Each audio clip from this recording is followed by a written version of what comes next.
Hey guys, this is part 2 of the Tsuka-maki end knot tutorial series. This is the Omote side knot. Omote is the side that faces away from your body when you're wearing it. We need a few more things than we did last time. Of course, we still have our needle, hook, needle, and thread. We'll need this, which is actually kind of important. It's a wad of paper. So just wad up a piece of paper and make it really small. Next, we'll need something that we can use to tuck the ito in with. I chose a chopstick from my work because it's got a nice wedge shape, which will make this a little bit easier. You also need to have rice glue. Rice glue, a very simple recipe, is to cook rice and then add water to a little bit of it and mash it up until you get a nice paste, and that's rice glue. I didn't make any for this because it's just a demonstration, but you're going to want to have some of that on hand.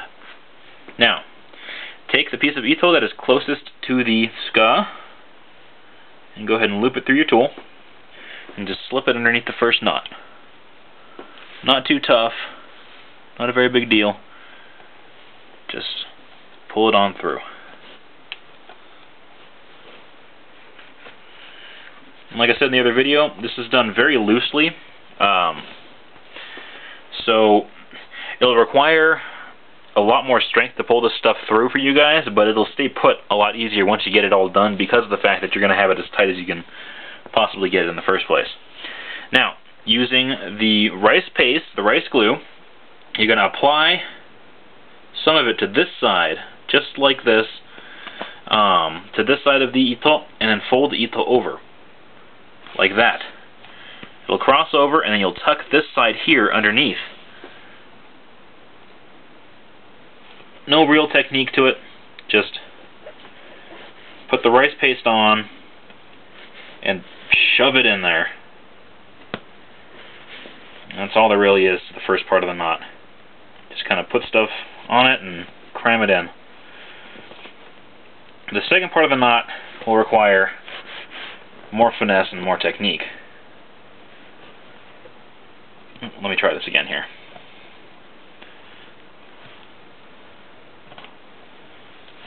There. And just like everything else with Tsukamaki, you want this to be as tight as you can get it.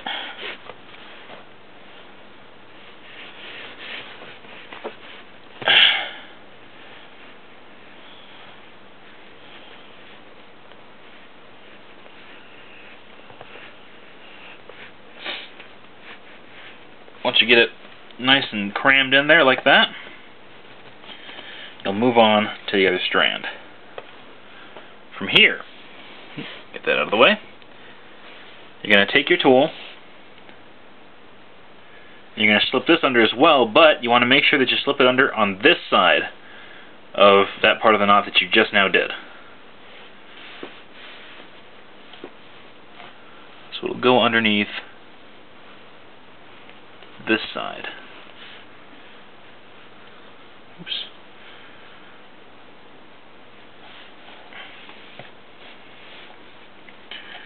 Once you get it there, just yank it on through.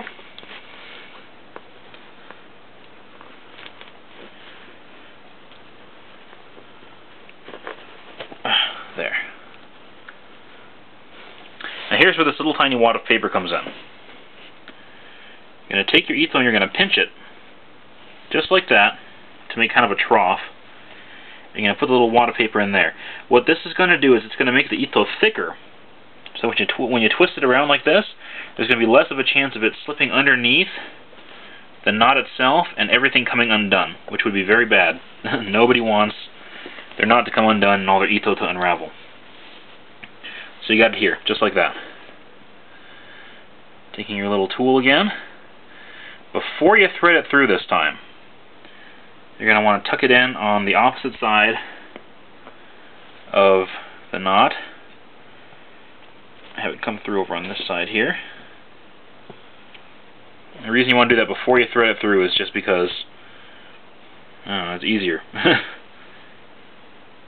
Ito goes through.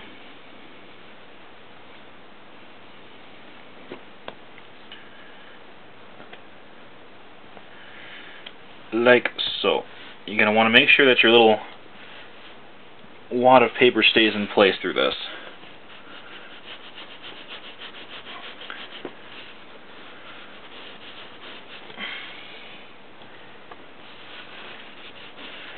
Something else that I should go ahead and tell you guys about, your ito is going to be longer when you're finishing this up than what mine is right now, just because you'll have the right amount of ito and I'm just working with a scrap.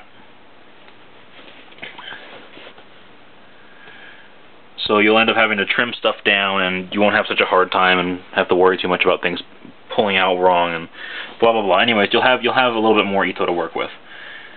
From here, you're going to bring this over to this side.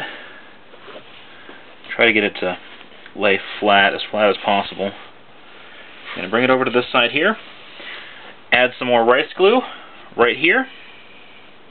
And again, it'll be longer, so you can use your tool again if you want to pull it through down on the first side again. But all you really need to do is just get it back underneath this diamond. The rice glue will harden. It'll hold it all in place.